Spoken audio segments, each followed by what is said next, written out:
How's it going, everyone? Welcome to part 2 of the trade tutorial. In this part, we'll continue to look at the trade power modifiers and we'll finish it up with some more trade modifiers that affect your trade income.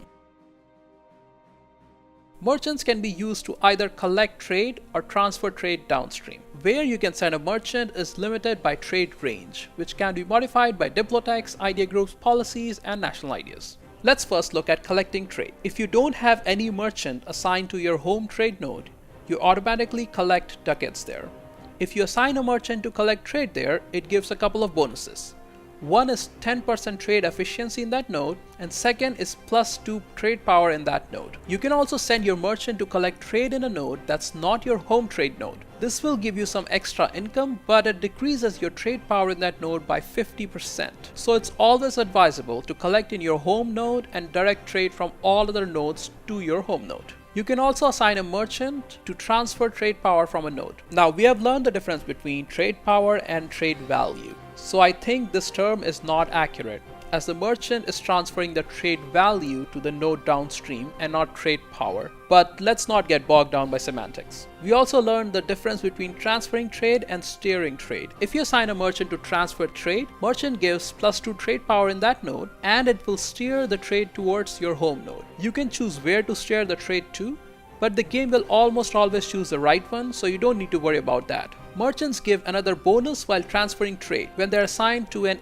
inland trade node. Just because trade mechanics wasn't complicated enough, we have a new term, inland trade node. An inland trade node is just a node that is not coastal, and the bonus is called caravan power. This bonus gives you extra trade power in an inland trade node where you are either transferring trade with a merchant or collecting trade if it's your home trade node. The amount of trade power is dependent on the province development and can be further modified by trade and plutocratic idea group and some national ideas. Every nation starts with 2 merchants, and you can get more merchants by idea groups, national ideas, policies, trade companies, and colonial nations. If more than one merchant is steering trade to a node, the returns get diminishing, capping at 5 merchants. It's just a thing to keep in mind if you're trying to min-max the trade game.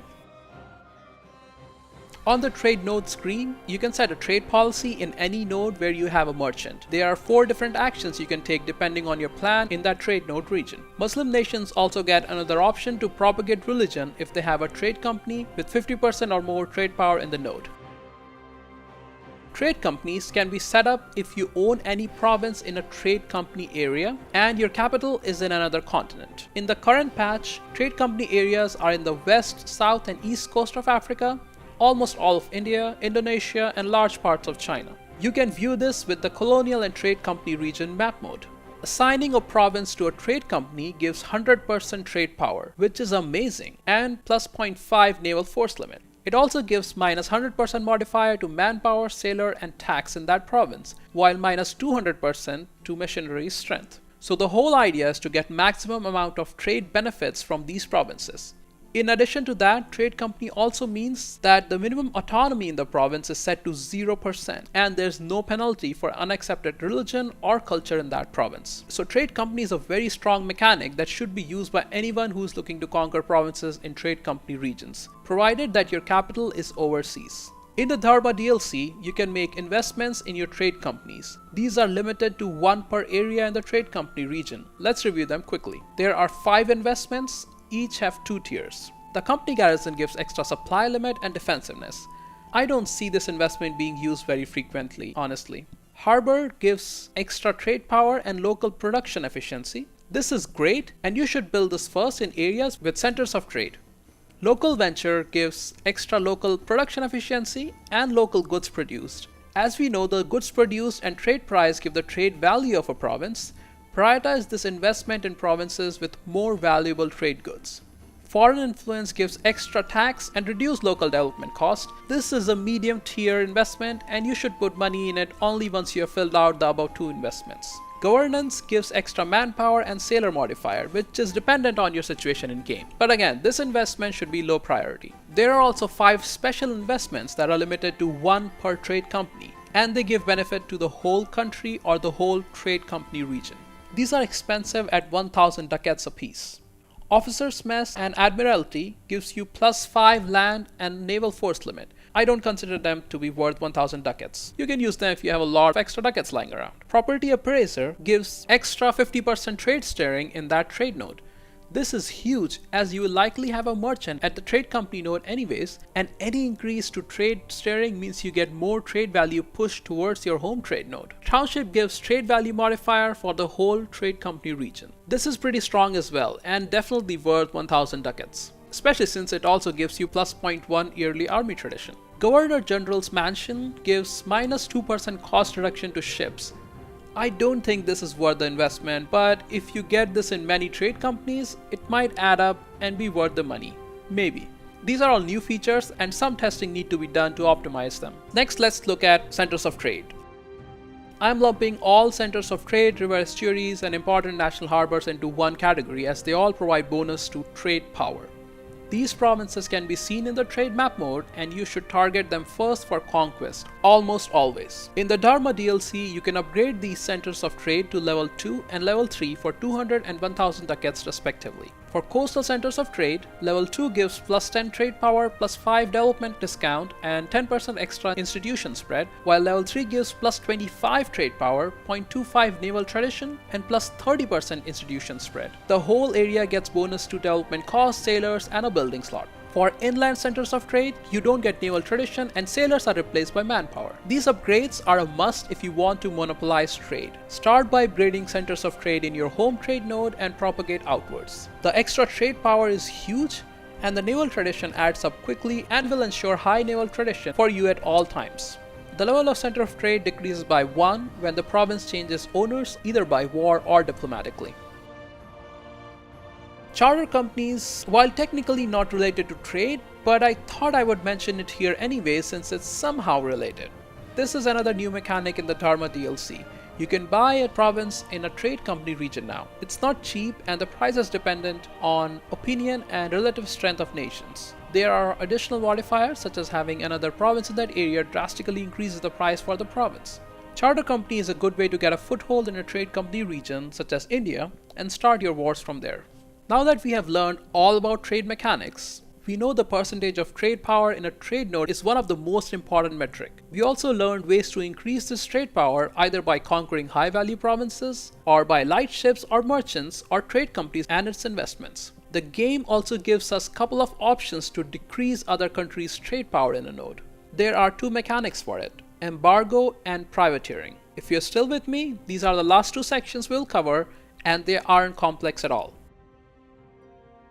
You can embargo a nation to decrease their trade power. You're basically using your trade power against theirs. In all trade nodes, both countries have any amount of trade power. However, you should only embargo your rivals, as embargoing any nation who isn't your rival gives a minus 5% trade efficiency modifier, which is pretty bad.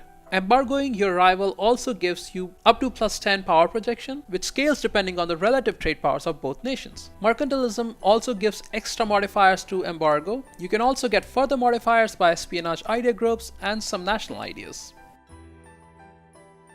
Any nation can privateer a trade node by using light ships. Basically, the trade power generated from these ships is computed against every nation's trade power in that node. And in this way, the light ships steal the proportional amount of money from that trade node and keep it for themselves. They will steal this amount from you as well, even if you send the privateers. Pirates are honorable people like that and they don't discriminate.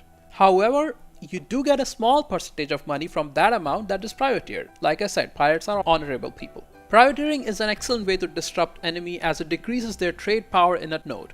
So send your light ships to privateer in nodes you have minimal amount of trade power. Privateering against rivals also gives you extra power projection. If someone is privateering against you, you can set your ships to hunt pirates, which decreases the enemy's privateer efficiency. Privateer efficiency is modified by espionage idea group, offensive exploration policy, navy tradition, and certain national ideas. And that's all about embargo and privateering. And I lied. There is one more section I would like to cover here. And it's about trade modifiers, which is important. As we talked about some modifiers in specific sections like trade companies, and you can get more modifiers with some idea groups such as trade, exploration, expansion, etc., and some specific national ideas too.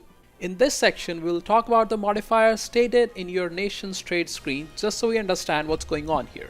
Trade efficiency. We briefly discussed trade efficiency in the merchant section. Trade efficiency is a modifier to the trade income, so it is applied after all the trade calculations have been done. It can be increased with higher Diplotech and merchant. Loyal burger estate also increases trade efficiency. It is capped at 200%. We already talked about trade range. Trade range is also affected by trade winds. These are the small green arrows you see on the map. We also talked a bit about trade steering, and we get a bonus to trade steering from Navy tradition and the trade company investments we learned earlier. Global trade power modifier, as the name suggests, is applied everywhere to all trade power.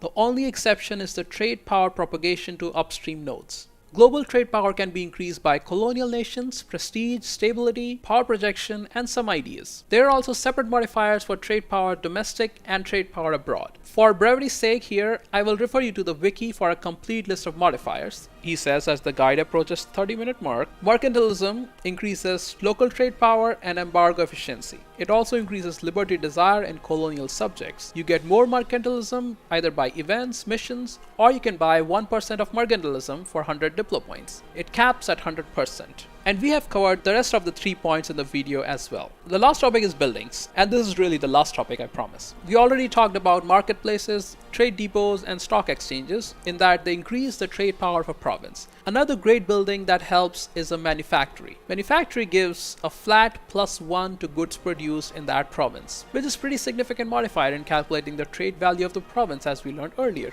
One particular type of manufactory called furnace can be built in provinces with coal. This gives a +5% global goods produced modifier, which again is really strong. So although manufacturing costs 500 ducats and 60 months to build, it's usually worth the investment, especially when you build them in trade company regions with investments on them. And that's the end of this tutorial. I know, it's a lot to take in for newcomers, but this video should give you an idea of what the numbers in trade screen and trade node and trade map mode mean. In every EU4 game that you play, by mid to late game, your main source of income would be trade. If you're lagging behind in trade, your progress will suffer. So to summarize the whole video based on gameplay, focus on taking centers of trade and high development provinces, work towards getting more trade power in your home trade node. Ideal scenario is that you collect in your home trade and transfer from all other nodes upstream. If you want to move your trade city, an end node is the ideal place, as there is no outgoing trade from it. You should have enough trade power in the node though. Use light ships when you can. They aren't terribly expensive and give some good bonuses with trade power and privateering. Use trade companies whenever you can. The trade power bonus you get from it is amazing, plus now you can do all the fancy investments if you have Dharma DLC. Trade and conquest go hand in hand. Even if you're looking to play a full expansionist game, you need to know the basics of trade to build your economy and support the massive armies. Plus, you can hire level 4 or 5 advisors for more monarch points generation if you have enough income. So maybe money is really the answer to all problems, huh?